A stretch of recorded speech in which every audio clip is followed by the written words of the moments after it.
Good afternoon, class, and welcome to perhaps the concluding part of this class. Still exploring the poem by Niyi Osundare, Not My Business. Not My Business. Today we're going to be looking at the poem proper and then take our time to look at the poetic and then stylistic devices, language and style, okay, used by Niyi Osundare to really bring out this poem, to give meanings and then life to the poem. Okay, not my business. Please, I want to advise that in the course of this class, at all time, let us take our time to connect to the title of the poem, to connect to the title of the poem, because it will help us to make critical analysis and then raise some kind of salient questions in the course of the class. Okay? Remember, the title again is Not My Business. We'll read the poem and then we'll look at language and style used by Niyi Osundare.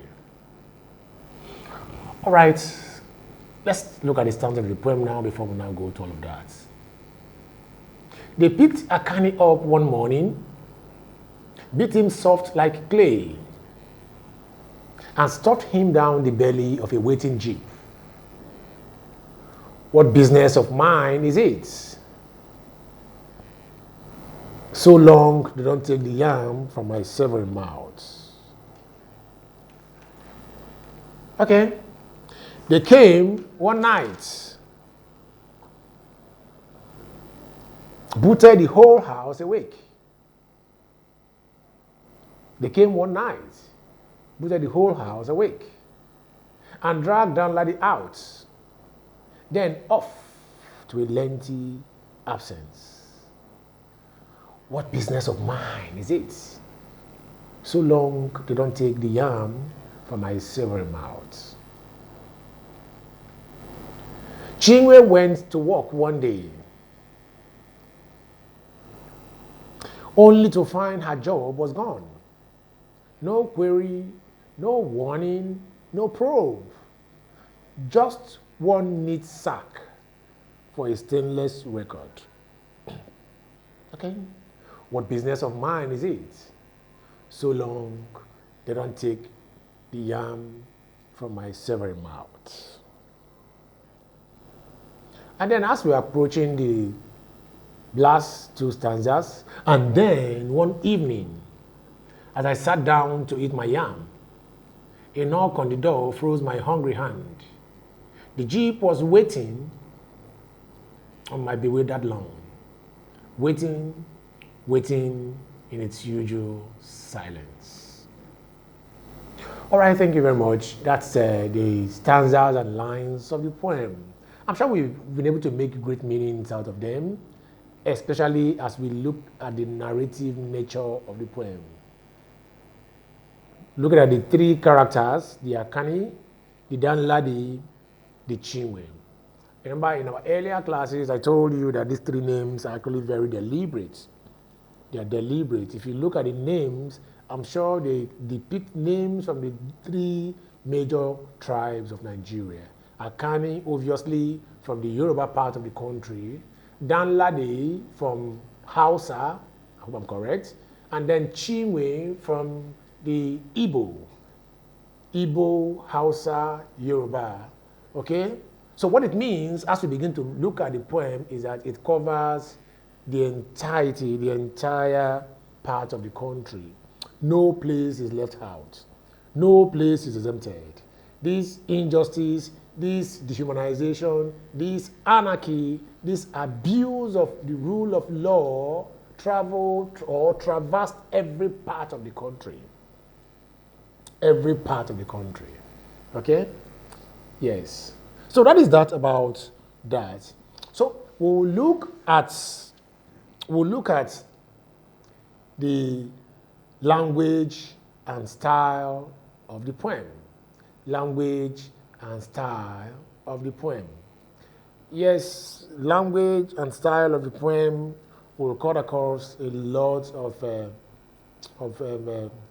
some of them are actually going to be figurative, some may be purely use of language. How? Is it accessible? Is it something that, or why is Niyi Osundare using words like this? Okay?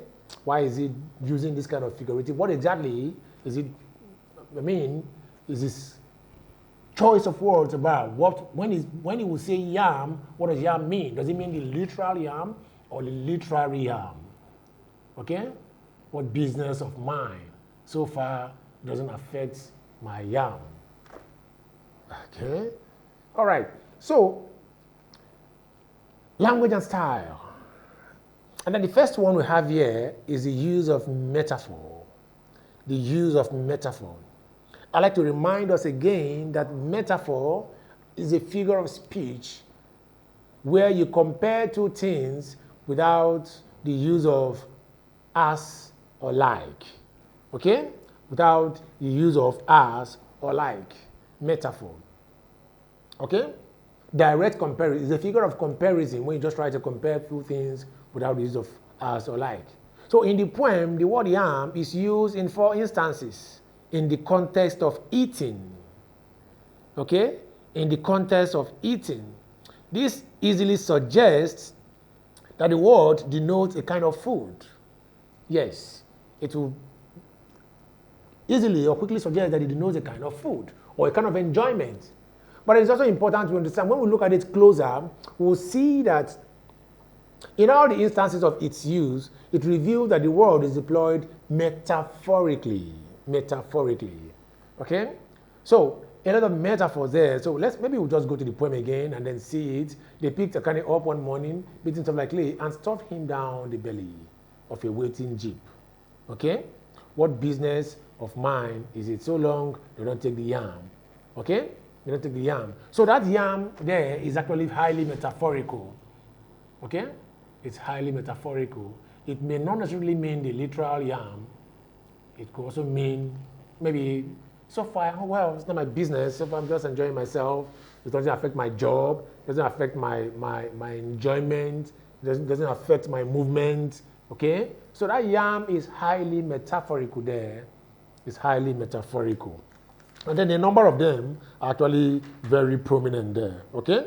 Interestingly, on a certain evening also, when the speaker is about to savour his yam, okay? Again, a man knock on the door will now freeze his hand. Will now freeze his hand. So the fact that he wishes to enjoy his yam at the time, usually dedicated to the relaxation, enjoyment, I said that earlier. It could be about just enjoyment, relaxation, pleasure, tells that the idea of eating yam in the context of the poem is not necessarily about eating food. It doesn't have to be about food. Okay? It doesn't have to be about food. That yam doesn't really have to be about food. It could, in other words, it could mean something else. Okay? It could mean his comfort, his pleasures, his enjoyment. It just doesn't affect any of that. Okay. All right. So that is that about use of metaphor. So metaphor is actually very prominent there. And then there's the use of personification. The personification.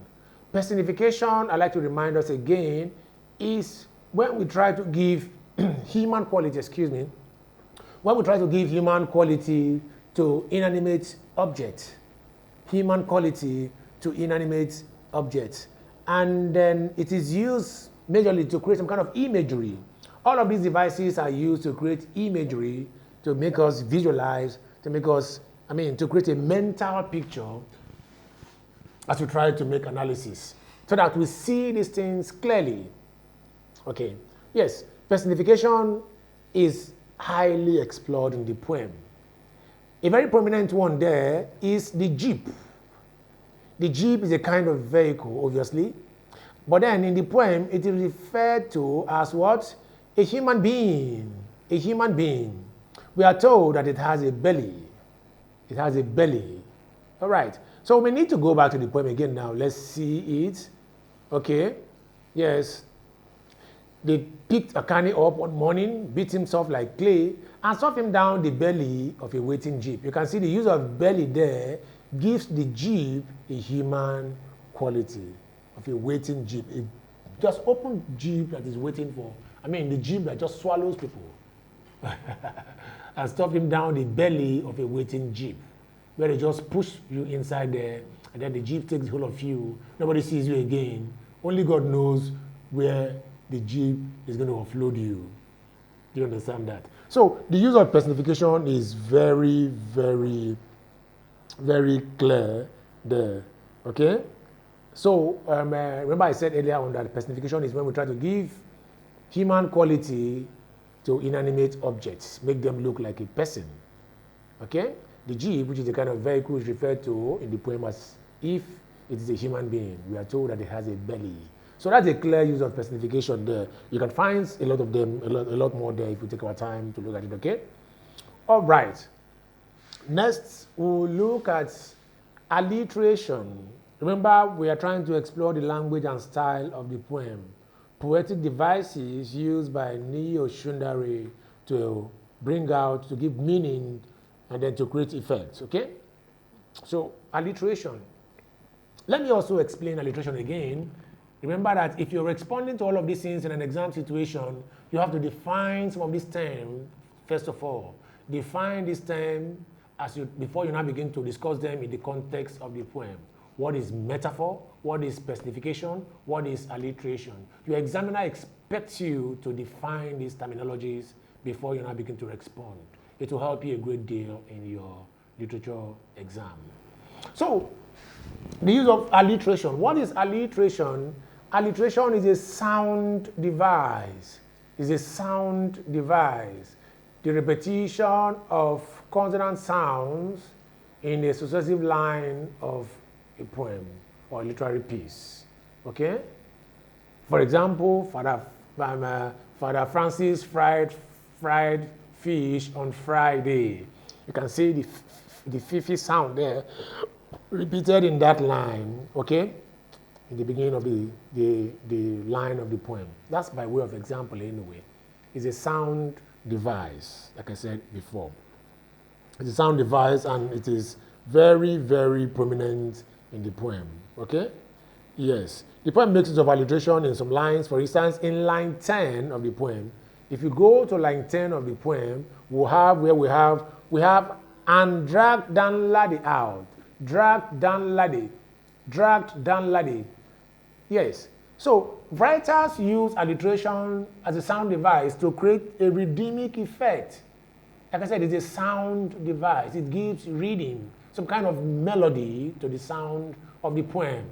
That's why I said, and dragged down laddie. You can see that dragged down, that DD sound. Okay? Remember that the that sound is a consonant sound. And alliteration is repetition of a consonant sound in a line or in a piece of a literary work. Okay? So that dragged down laddie, alliteration can also be used to create emphasis, to emphasize something. To emphasize something. Okay? So that dragged down laddie house will now come in a way to emphasize how down laddie is either pulled out. You begin to have an imagery of someone who is being dragged out, okay, with so much kind of violence and without respect to humanity. Yes, and it can also add some kind of melody, some kind of music, some kind of sound kind of effects to the entire thing. Okay, so the repetition of the D here reinforces what now? The kinesthetic imagery. It's an imagery of a kind of touch. Okay, it brings how it evokes how the word drag brings out the imagery of anarchy there, how someone is being oppressed. Okay?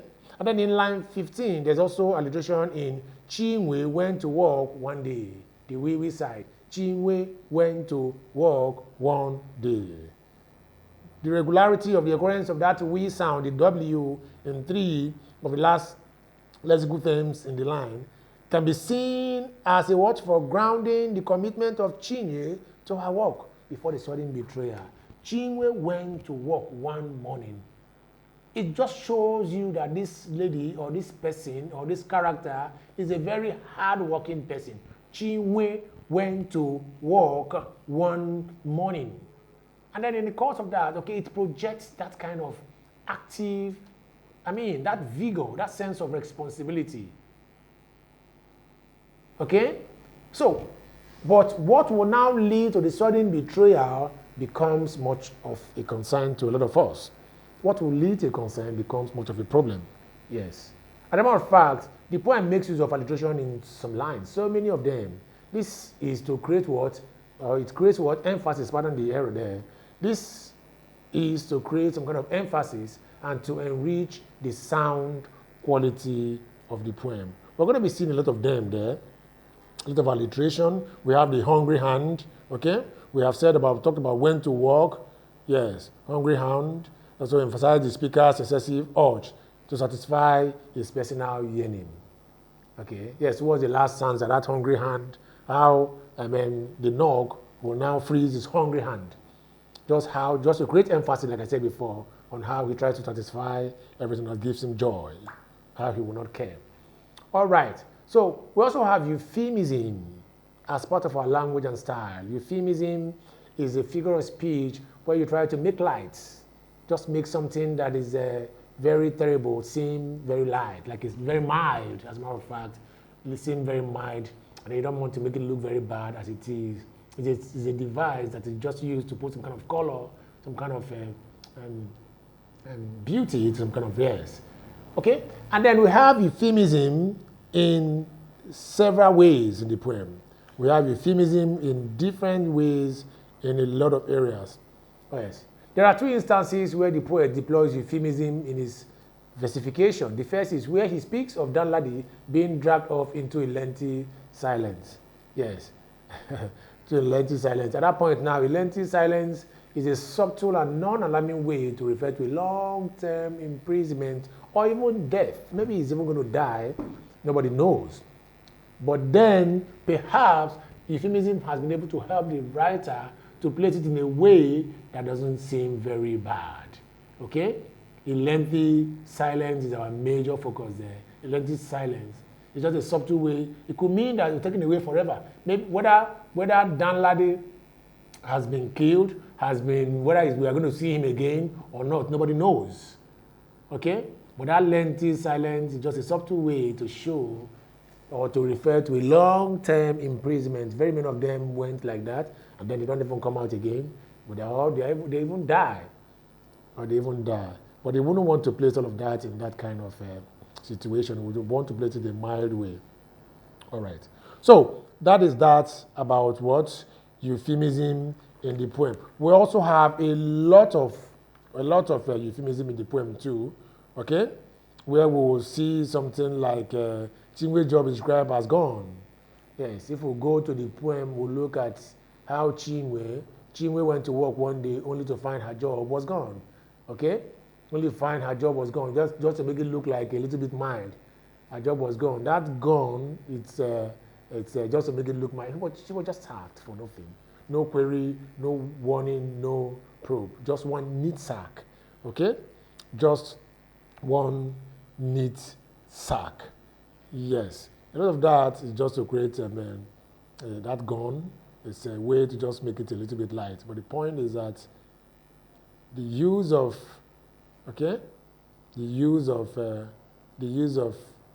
maybe you wouldn't want to use the word sacked, so that especially at that point, that line, and then even when it was using sack, it now said neat sack. That's a bit of irony anyway. A neat sack for a stainless record. How do you now sack? So that will take us to yet another device. Okay? So we have seen metaphor, we have seen personification, we have seen euphemism. We will now look at rhetorical questions, okay? Rhetorical questions, so many of them are actually very prominent there. Rhetorical question, what is rhetorical question? A rhetorical question is when you ask questions that does not require an answer, okay? The second, fourth, and the sixth stanzas of the poem already discusses that. Yes, rhetorical questions, what business of mine is it? Yes. Okay, let's look for, I can't even to work on money, beat himself like clay and stuff him down. What business of mine is it? Okay, so long they don't take the yam from my several mouth.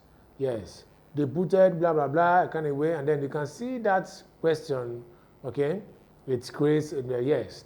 So that's so much about rhetorical question. So the poem makes use of a rhetorical question there too. So we'll look at diction. Diction is choice of words. choice of words. Osundare's poetry is well known for his what now? For its accessibility of language. Honestly, the poem is a very interesting one because the language is very simple. This particular poem is no exception at all. Osundare uses pure language, accessible language in most of his poems. Okay? And then we're also told that this very one is not an exception. His use of language is very clear. The language is relatively very simple and accessible. Okay? There is hardly a word here that you find very difficult or you find the meaning to be kind of complicated. Everything is very clear. Okay? From the word booted, and then the words are actually very deliberate because they create some kind of imagery too. If you look at some of these lines, they picked a kind of up one morning, beat himself like, okay, don't forget this also is simile, there's use of simile there. You may need to add it in your notes. Yes, and stuffed him, beat himself like clay, and stuffed him down the belly. The word beat is a very simple one. Beat, it is deliberate, it's just to show how Akane was manhandled. Beat and then stuffed. You can see the word stuffed there. Stuffed him down the belly of a waiting jeep. Okay? There's also the word stuff. Stuff, how he was overall. Okay? And then when we have the word boot, they came one night, booted. This word boot, booted, the whole house is actually very deliberate. Okay? Booted. And then it creates an imagery of soldiers, of army. Yes, because they wear boots a lot and then they use their boots to do all manner of rubbish. Okay? So the special things about his choice of verbs is that some of the verbs are linked to violence. We need to understand that. Very many of these verbs are linked to violence. Dragged, boot, okay? Lent his absence, okay? Dragged the whole house, booted the whole house awake, and all of that. Very many of the words are actually related to violence. One morning, only the final job was gone, no query, no word, no blah, blah, need sack. Okay? Yes. The words, but then overall, the diction is accessible. Very, very accessible. Even Chinwe is also made to suffer violence. As the word sack conveys, okay, some kind of physical violence. Yes. The word sack, it's a terrible one against that character there. Okay? Her case is one of the psychological violence, different kind of violence. Some may be physical, some may be psychological, like the kind of Chinwe's kind of sack now. That word sack is a psychological kind of violence because she didn't do anything. She has a very clean record in her office, in her workplace, but then she was eventually sacked. Okay? So, Niyi Osundare's diction is very accessible and very interesting. There's also the use of irony there. Which could be situational, verbal, or, the likes. Okay? It could be a situational irony. It could be dramatic irony, but we don't have a dramatic irony here now since we're dealing with poetry. So we're going to be seeing either verbal irony or situational irony, especially in the character of Chinwe, for example, who is very good, who, according to the line of the poem, has a stainless record, but yet she was sacked. That's quite ironical. And then you're wondering, why? What will make you want to sack someone that is actually very, very good in her workplace? Okay? So the oppressors give Chinwe one neat sack. But then the question is, how can a sack be neat? Okay? How can a sack be neat? It's only one from his victim. If the employer considers it neat, then it says something uncomplimentary, as a matter of fact. Okay? Yes.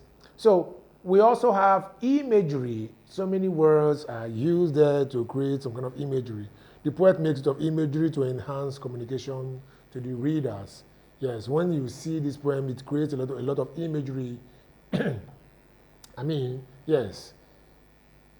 It creates some kind of, like you're watching a TV, the word sack, the word booted, all of these things are actually very, you can visualize them.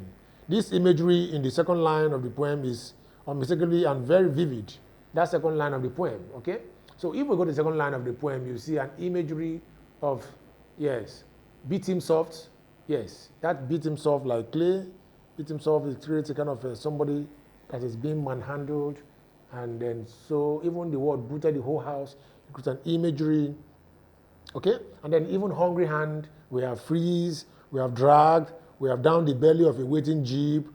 Okay, and then a similar visual imagery is noted in the manner Danladi is dragged out. Yes, very, very bad imagery. That's a visual imagery. You can see someone being pulled out. So the use of imagery is very, very clear in Niyi Osundare's work. So we have seen metaphor, we have seen personification, we have seen use of simile, we have seen use of alliteration, we have seen euphemism. Yes. There's also a rhetorical question. Diction, we said his diction is quite accessible, very clear, very simple to understand. There's use of irony too in a lot of instances there. And then we've seen imagery. There's also repetition. So many things were repeated there to create emphasis. Especially that use of refrain. That use of refrain is actually to create how the persona is just enjoying himself in the face of anarchy, never really bothered about anybody's problem up until it got to his turn. Okay? Yes, there are some expressions in the poem that are repeated for different reasons and to different effects. The anonymous they, that they. So if you want to look at the poem again, now we see they came to blah, blah, blah. They is actually very repeated there. In the first line we have, they came one night, beat the whole house, blah, blah, blah, blah. Then off to the second line we have, Chingwe went to, no. So let's look at the first and second. First of all, they picked Akane up, okay? They picked Akane up, they came, because the use of they there is repeated. So, but then it's clear that the they are actually the what? The oppressors. The they there, they are the oppressors. So, a lot of things are repeated there, but basically to create, okay? To create some kind of suspense, to create some kind of emphasis, to create kind of emphasis. And you can see towards the latter part of the poem, we have the jeep was waiting on my bewildered lawn. Waiting in its usual silence. Okay? So the importance of this frequency of repetition in this instance is that it underscores the fact that no matter how long it takes, the insensitive and indifferent person to the injustice or maltreatment suffered by others is sure to experience injustice and maltreatment too, no matter how long. So if you look at that part, no matter how long it takes, okay? Yes. And then one evening, as I sat down to eat my yam, a knock on the door froze my hungry hand. The jeep was waiting on my bewildered lawn. And then the last line, very significant, waiting in its usual silence. Okay? So that repetition there, no matter how long injustice and oppression is happening, and then you think you're just enjoying yourself, no matter how long it takes, one day it is definitely going to happen to you. So it's important we speak out. There's also the use of names and namelessness. Yes, it's deliberate. We saw the day there, that use of namelessness is deliberate. Niyi Osundaire wouldn't want to mention names, obviously to evade whatever thing. He knows why, but then it's deliberate. But then very prominent or very significant is the use of names like Akane, Danladi, and Chinwe. Like I said earlier on, these names, use of name is a style. It's a style in the poem to depict that this whole thing happened everywhere. Akane from the Yoruba, Danladi from the Hausa, Chinwe from the north, Chinwe from the east, from the Igbo, speaking part of Nigeria, as a matter of fact. So these three major tribes cover the entire Nigeria, and that's enough to make you understand that this issue, this problem, this menace, this anarchy did not even respect any tribe. It went round. It went round. It was as bad as that. All right, class. So we have some model examination questions to look at. It will help us to look at the entirety of the poem. Okay, number one is discuss Not My Business as a satiric poem. Remember that the first thing first, when you're responding to this poem in an exam situation, you relate to theme first, discuss what the poem is about. It will show the examiner that you know the poem. Okay? Discuss not my business as a satiric poem.